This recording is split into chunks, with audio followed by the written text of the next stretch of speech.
You're on street drugs!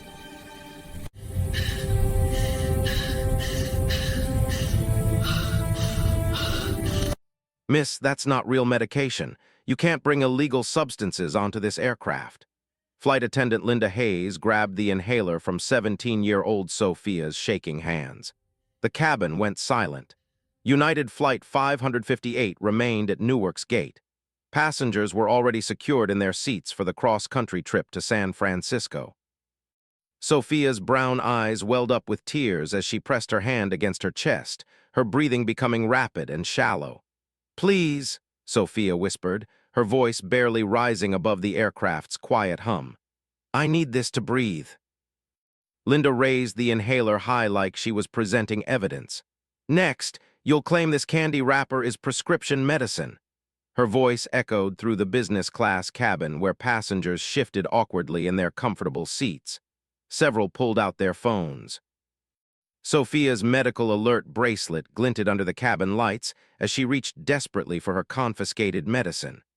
Have you ever watched someone's life depend on help, while others just stood there recording instead of acting? Linda Hayes had been with United Airlines for 13 years. She took pride in keeping things organized, following rules, and ensuring passenger safety. But as she looked at the teenager in seat 24G, something completely different guided her decisions. Sophia Martinez didn't match Linda's picture of what a business-class passenger should look like. Her natural curls were tied back in a basic ponytail. Her clothing came from discount stores, not expensive brands. When Sophia had first attempted to sit in seat 3B, Linda had instantly assumed she was lost. "Where did you even purchase this?" Linda waved the inhaler around. "From some street dealer." The accusation floated in the filtered air. Sophia's breathing grew heavier with each moment. She pointed to her medical alert bracelet with trembling fingers. "That's costume jewelry," Linda dismissed without even glancing at the engraved medical details. "I've encountered every trick before." In row 16, passenger Rebecca Martinez was broadcasting live on Instagram. "At Travel, Rebecca here, and everyone needs to witness this discrimination happening right now on United Flight 558. Her phone captured every word, every gesture, every second of Sophia's embarrassment. Sophia attempted to explain through increasingly labored breaths. "My name is Sophia Martinez. I'm 18 years old. I have critical asthma. I'm flying alone to attend my grandfather's funeral in San Francisco." "Save the dramatic story," Linda interrupted. She checked her watch. 11 minutes until we're scheduled to leave." The gate staff were getting ready to seal the aircraft door. Sophia's phone kept vibrating in her lap.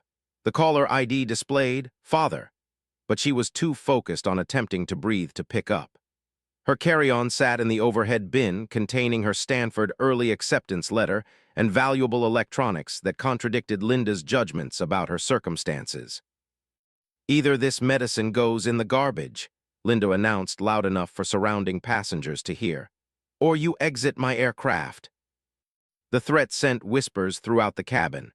A few passengers in economy stretched their necks to observe what was unfolding. The business class section had become completely quiet except for the subtle sound of phones recording. Sophia's chest moved up and down rapidly. Perspiration formed on her forehead despite the cool cabin environment. The warning signs of a coming asthma attack were obvious to anyone with medical knowledge, but Linda saw only what she wanted to see. "You have no clue who you're dealing with," Sophia whispered, the words barely leaving her restricted airways. Linda laughed without warmth. "Sure, I'm certain your people will be contacting their attorneys." The racist implication wasn't missed by anyone listening. Rebecca's live broadcast had already attracted 600 viewers in the opening minutes. Comments were flooding in, most showing anger at what they were watching. Sophia's boarding pass lay wrinkled in her lap. If Linda had examined it carefully, she would have discovered something strange.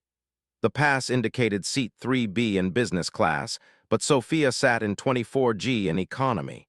How had she ended up in the incorrect section? The captain's voice came through the speakers. "Flight crew, prepare for departure. We're fourth in line for pushback." Time was disappearing. Sophia's medical state was declining fast. Her wheezing had become audible to passengers 4 rows back. The older man in 21D who'd mentioned he was a retired doctor during boarding began to stand from his seat. "Remain seated, sir," Linda ordered. "This is a crew situation."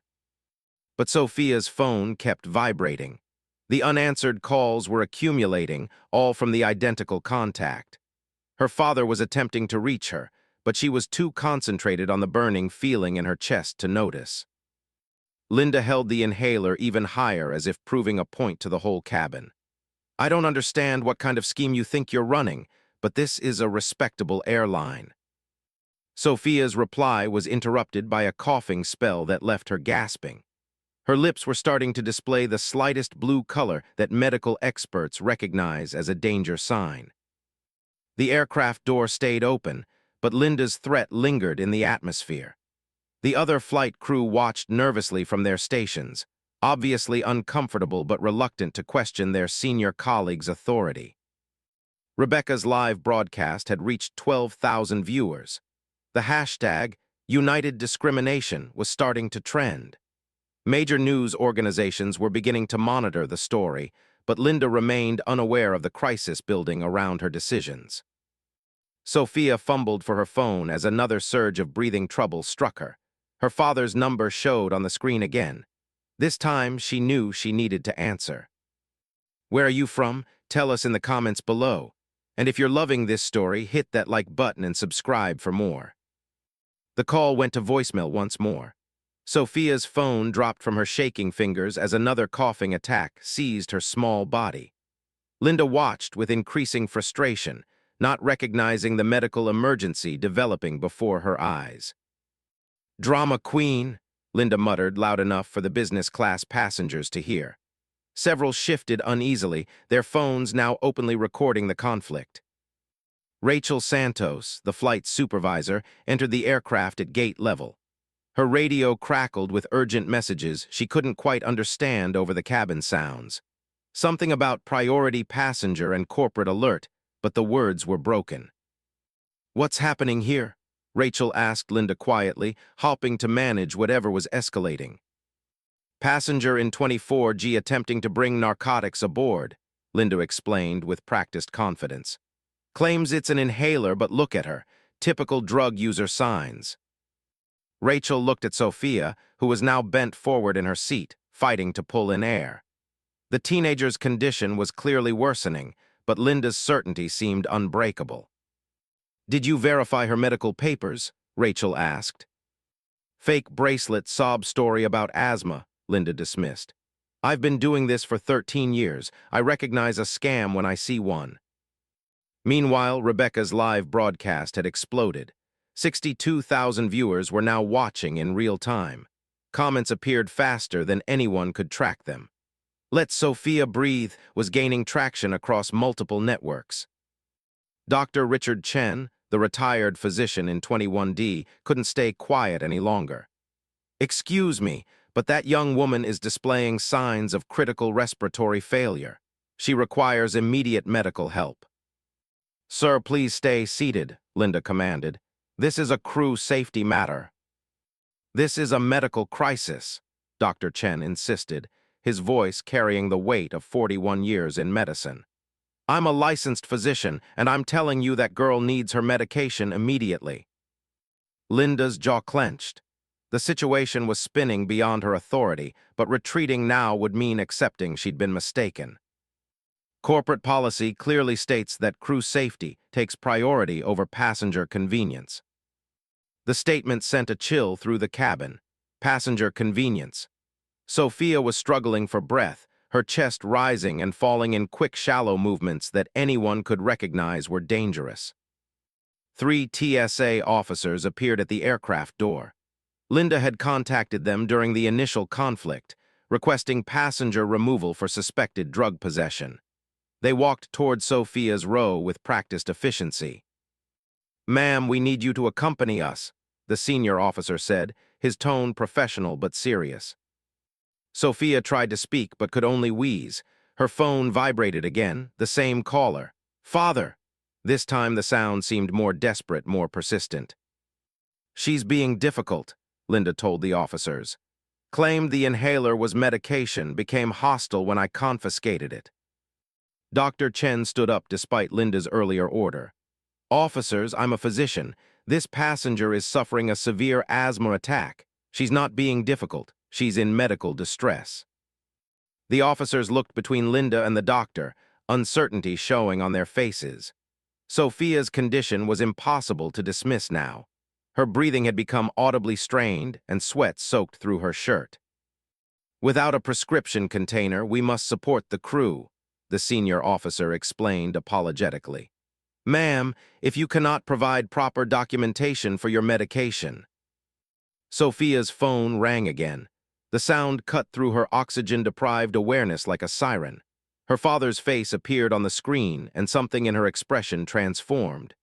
Through gasping breaths, she managed to press the answer button. "Father," she whispered, the word barely audible. Rebecca's live broadcast captured the moment. 240,000 viewers were now watching across multiple networks. News organizations had started covering the story. United Discrimination was trending nationally. The cabin had gone completely silent except for Sophia's labored breathing and the quiet murmur of her phone conversation. Passengers leaned forward to hear what was being said, but Sophia's voice was too weak to travel. Linda tapped her foot impatiently. The flight was now 17 minutes behind schedule. Ground staff were becoming frustrated. The aircraft needed to leave the gate to maintain the day's flight timetable. "We don't have forever," Linda announced to the cabin. "Either she provides proper documentation or she exits the aircraft." Rachel Santos shifted nervously. Something about this situation felt incorrect, but Linda was the senior flight attendant. Corporate structure required she support her colleagues' decisions even when questions arose. Sophia's phone conversation continued in hushed, urgent tones. The passengers near her could understand fragments.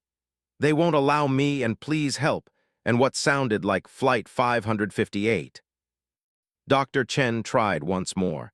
"I can confirm this is a legitimate medical device. I've seen thousands of inhalers in my practice. This is clearly—" "Sir, you are not authorized to make that assessment on this aircraft," Linda interrupted him. "Only properly documented medications are allowed." The TSA officers stood awkwardly in the aisle. Sophia's condition was deteriorating before their eyes, but regulations required they follow the crew's direction. Without official medical documentation, they had no option but to treat the situation as Linda had presented it. Sophia's breathing became increasingly shallow. The blue tint around her lips was now visible to everyone in the nearby rows. Dr. Chen's medical training screamed at him to step in, but the TSA officers blocked his access. "This is madness," someone whispered from business class. "Can't you see she's sick?" Linda spun around. "Anyone who disrupts crew operations will be removed from this aircraft." The warning silenced the whispers, but phones continued recording. The live broadcast audience had grown to enormous proportions.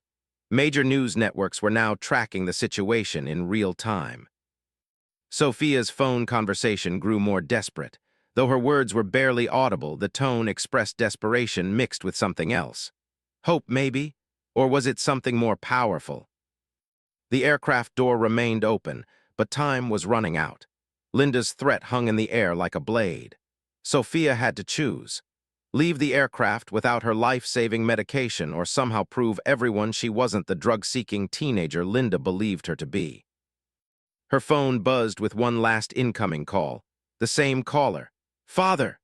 This time, Sophia's trembling finger moved decisively toward the answer button. Whatever was about to happen, this phone call would change everything. Sophia's finger trembled as she accepted the call. The cabin noise seemed to disappear as she brought the phone to her ear, her breathing still difficult, but her eyes suddenly focused with new resolve. "Father," she gasped, her voice barely a whisper but somehow carrying in the silent aircraft. "They won't let me use my inhaler." The response from the phone was instant and clear, though muffled. Sophia's expression shifted from desperation to something resembling relief. She looked up at Linda, then at the TSA officers, then back at her phone. "He wants to speak with you," Sophia said, extending her phone toward Linda. "On speaker." Linda rolled her eyes dramatically. "I'm not talking to you." "Put me on speaker, Sophia." The voice from the phone was calm, authoritative, and carried the unmistakable tone of someone used to being heard. Even through the tiny speaker, it demanded attention. Sophia's shaking finger found the speaker button. The voice filled the cabin, clear and professional. "This is Captain Daniel Martinez, United Airlines employee number 8551, Chief of Flight Operations. To whom am I speaking?" The color vanished from Linda's face as if she'd witnessed a ghost. The name meant nothing to most passengers, but every United employee knew exactly who Captain Daniel Martinez was. He supervised more than 4,300 pilots and reported directly to the CEO. "Sir, this is Linda Hayes, flight attendant, employee ID 49403, she stammered, her earlier confidence evaporating. "There seems to be some confusion." "Linda Hayes," Captain Martinez's voice carried clearly through the cabin. "You're currently preventing my daughter from accessing her prescribed asthma medication. Is that accurate?" The word daughter hit the cabin like a physical blow. Passengers looked between Sophia and the phone with growing understanding. Linda's mouth opened and closed soundlessly like a fish struggling for air. Sophia managed a small smile through her breathing difficulties, the first smile she'd shown since boarding the aircraft. "Sir, I was following standard protocol for unverified medications," Linda tried to explain, but her voice lacked conviction. "Linda, there is no protocol for preventing life-saving medication to minors," Captain Martinez replied, his tone remaining dangerously calm. "You are currently violating federal regulations under the Americans with Disabilities Act, United's medical accommodation policies, and basic human decency." The TSA officers exchanged glances. The situation had just become exponentially more serious. They were no longer dealing with a suspected drug possession case. They were witnessing potential corporate negligence in real time. Rachel Santos stepped forward, her face pale. She recognized the gravity of what was unfolding. Captain Martinez wasn't just any pilot. He was one of the most powerful figures in the airline industry. "Captain Martinez, sir, this is Rachel Santos, flight supervisor. We can resolve this right away. The medication will be returned to your daughter immediately." "Too late for immediate resolution, Rachel," Captain Martinez replied. "This incident has been broadcast live to over 600,000 viewers. The damage is done." Rebecca's live broadcast had indeed exploded beyond anyone's expectations. 920,000 viewers were now watching across multiple networks. "Justice for Sophia" was trending worldwide. Linda's hands shook as she still held Sophia's inhaler. The small plastic device that had seemed so meaningless now felt like it weighed 1,000 pounds. She looked around the cabin, seeing for the first time the phones recording her every move, the disgusted faces of passengers, the growing understanding of her catastrophic mistake. "Sophia, are you okay?" Captain Martinez's voice softened when addressing his daughter. "I need my inhaler, father," Sophia wheezed, her breathing still severely limited. "Linda Hayes," Captain Martinez's voice returned to its professional tone. "Return my daughter's medication immediately, then remain exactly where you are. I'll be there in 19 minutes. Confusion spread through the cabin. Passengers looked at each other with questioning expressions.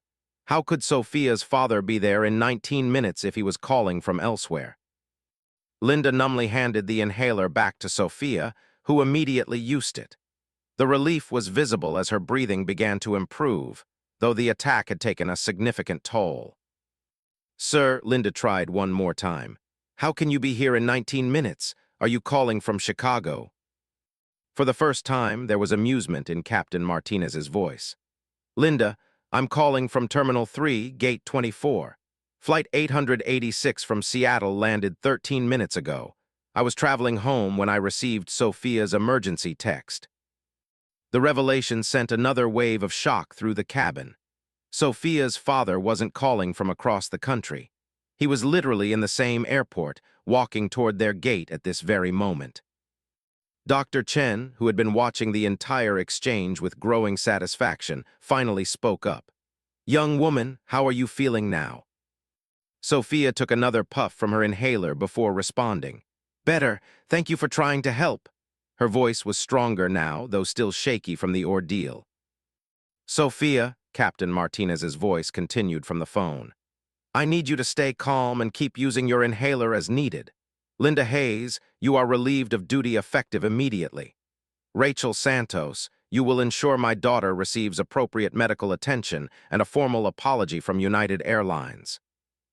Linda's career was ending in real time, broadcast to nearly 1 million viewers. 13 years of service were being erased by her own prejudice and poor judgment. "Sir, please," Linda pleaded. "I was just trying to maintain safety protocols. I didn't know." "You didn't know because you didn't ask," Captain Martinez interrupted. "You made assumptions based on my daughter's appearance, ignored her medical identification, dismissed a licensed physician's assessment, and created a hostile environment that could have killed her." The cabin was so quiet that Sophia's improved, but still labored breathing, was audible to everyone. Passengers who had been recording now watched with a mixture of satisfaction and horror at witnessing someone's career destruction in real time. "Sophia, I'm at the jet bridge now," Captain Martinez announced. "I'll be boarding in 70 seconds. The aircraft door, which had remained open throughout the conflict, suddenly seemed to take on new significance. Everyone's eyes turned toward the entrance, waiting for the arrival of the man who had just turned their flight into a viral sensation and a corporate crisis. Linda Hayes stood frozen in the aisle, still wearing her wings and uniform, but no longer possessing the authority they represented. Her 13-year career was over, ended by 19 minutes of discrimination that would be replayed millions of times across social media. Sophia took another breath from her inhaler, her color beginning to return to normal. She looked at the phone in her hand, then at Linda, then toward the aircraft door where her father would soon appear. "Father," she said into the phone, "thank you." "Always, baby girl," came the reply. "Now let's show these people what accountability looks like." The footsteps on the jet bridge were clearly audible now. Captain Daniel Martinez was about to board Flight 558, and nothing would ever be the same. The footsteps stopped at the aircraft door. Captain Daniel Martinez appeared in full United uniform, his presence immediately commanding the attention of every person on board. At 6'4", with 26 years of aviation authority radiating from every gesture, he filled the doorway like a force of nature.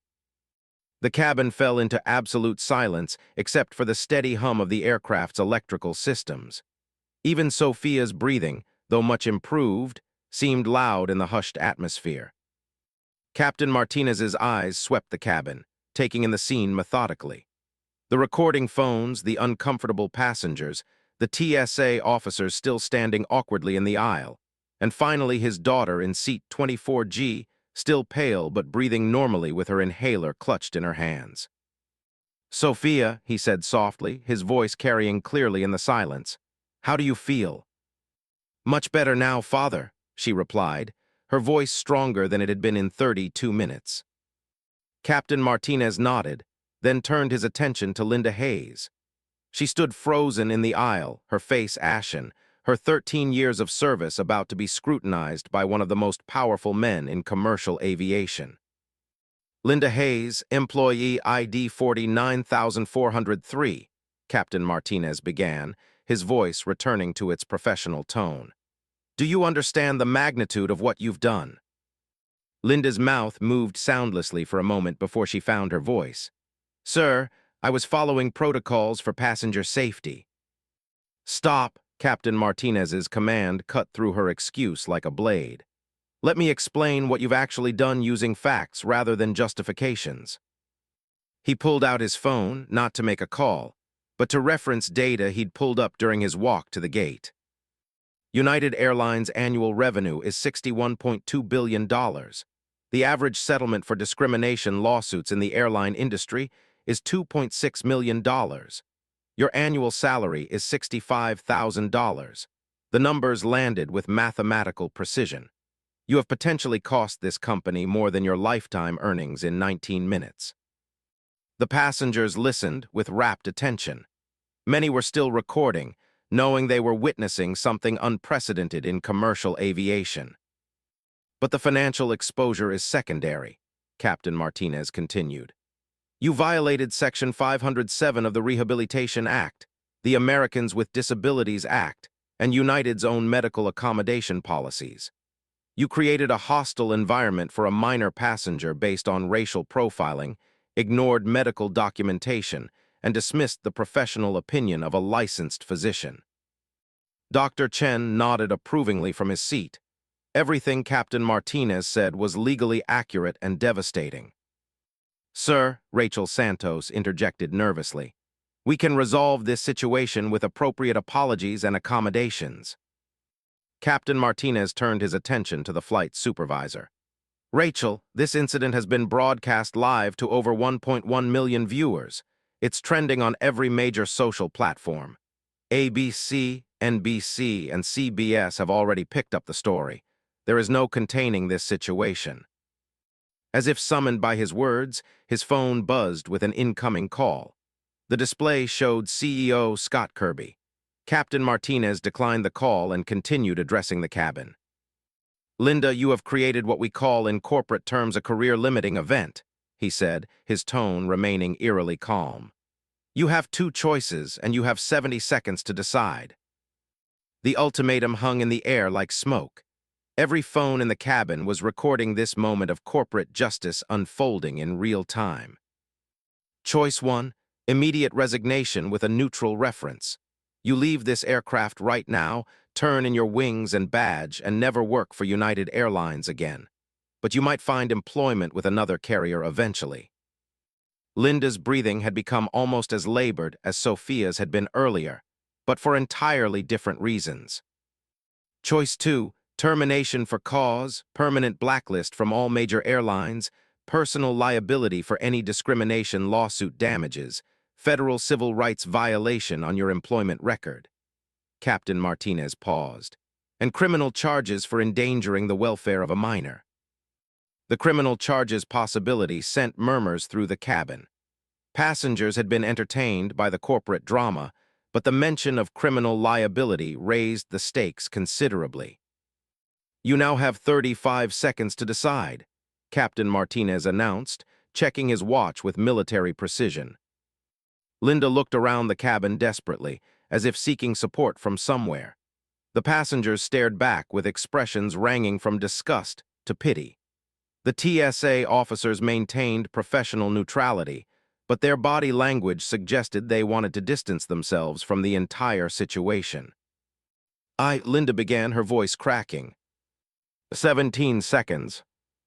Sophia watched the woman who had humiliated her now facing the destruction of her career. Despite everything Linda had put her through, Sophia felt an unexpected pang of sympathy. But she said nothing, understanding that this moment was about more than personal revenge. Time's up, Captain Martinez announced. What's your decision, Linda? I resign, Linda whispered, the words barely audible. Louder please for the record and for the passengers who witnessed your behavior. I resign from United Airlines effective immediately, Linda said, her voice carrying through the cabin. Captain Martinez nodded curtly, badge and wings. With trembling hands, Linda unpinned her flight attendant wings and removed her employee badge. She handed them to Captain Martinez, who pocketed them without ceremony. Security will escort you off this aircraft, he announced. You are no longer authorized to be on any United Airlines property. The TSA officers, who had initially been called to remove Sophia, now found themselves escorting Linda Hayes toward the aircraft door. The irony wasn't lost on anyone present. As Linda reached the door, Captain Martinez called out one final instruction. Linda, before you leave United property, you will issue a public apology to my daughter. Not for your career, not for your job, but because an 18-year-old girl deserved basic human dignity and medical care. Linda turned back, her face streaked with tears. Sophia, I'm sorry. I was wrong about everything. I hope you can forgive me.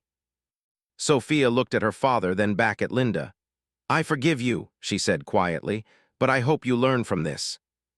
Linda nodded and disappeared through the aircraft door. Her 13-year career ended by 19 minutes of prejudice and poor judgment. Captain Martinez's phone buzzed again. CEO Scott Kirby calling for the fourth time. This time, Captain Martinez answered.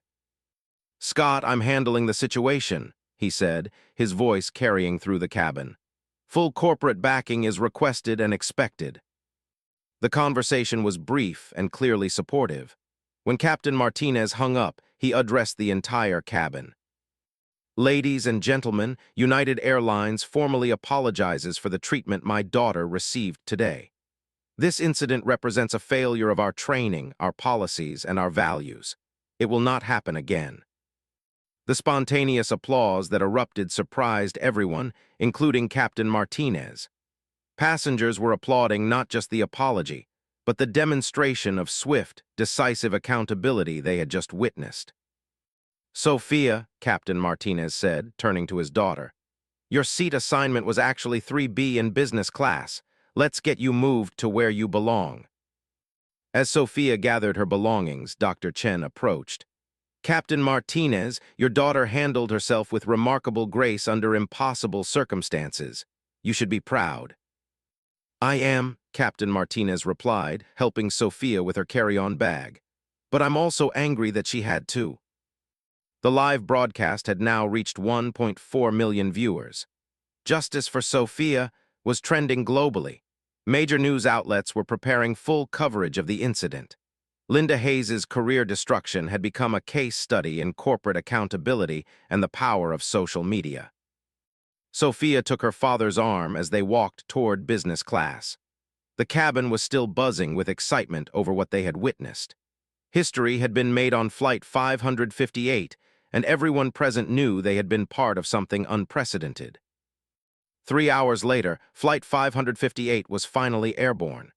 Sophia sat in seat 3B, where she had originally been assigned, with her father beside her in the captain's deadhead seat that United had quickly arranged.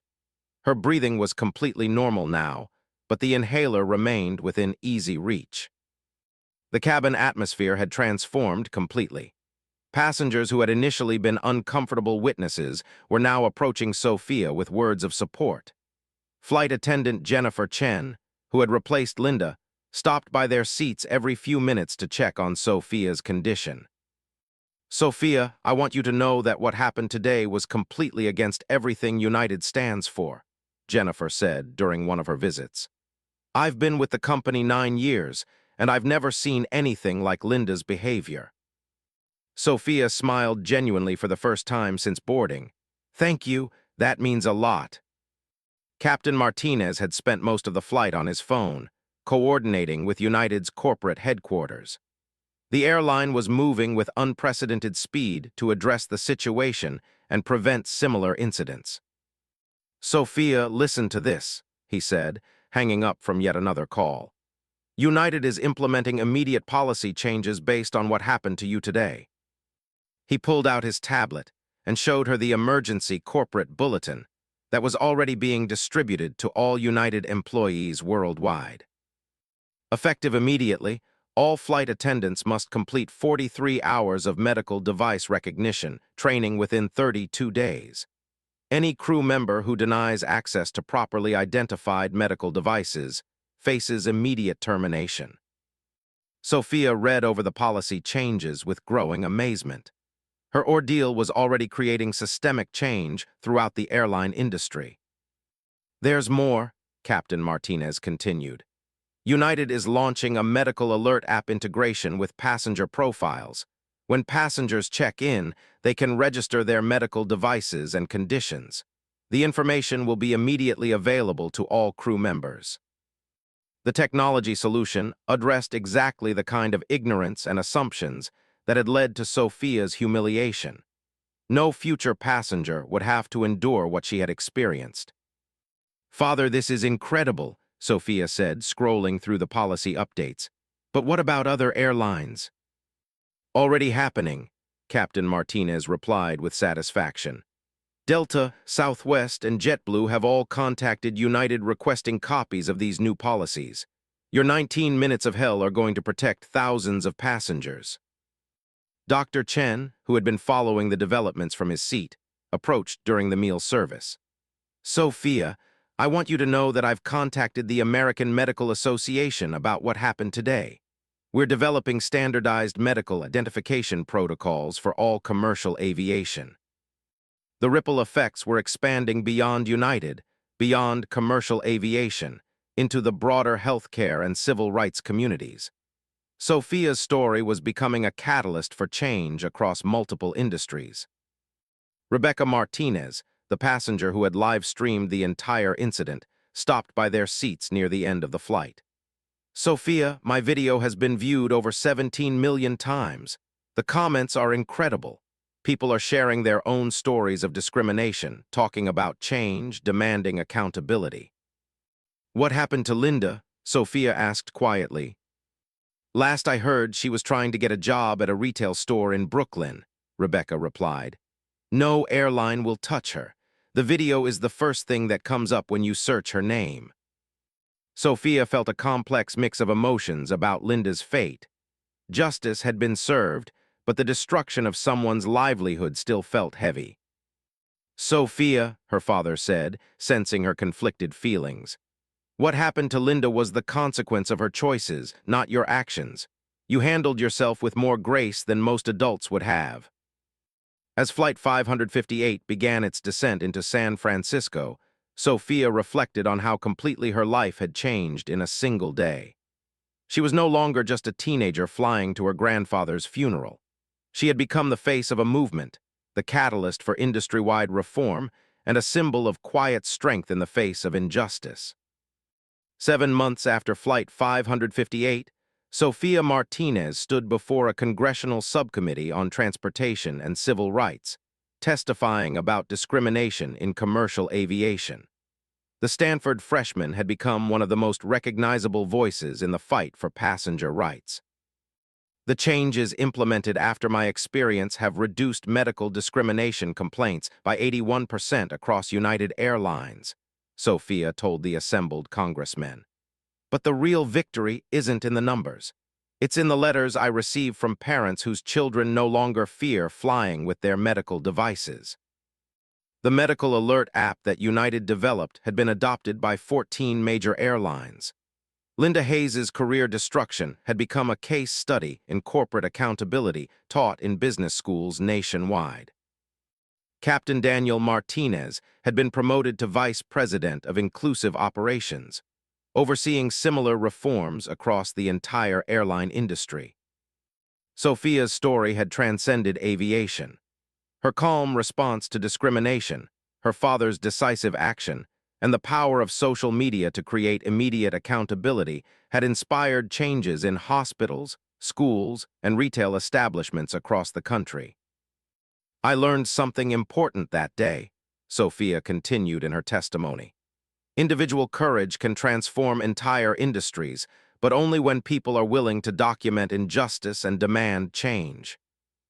The viral video of Flight 558 had been viewed over 54 million times across all platforms. It was studied in law schools, played at diversity training seminars, and referenced in federal discrimination cases. Sophia's 19 minutes of humiliation had created a lasting legacy of reform.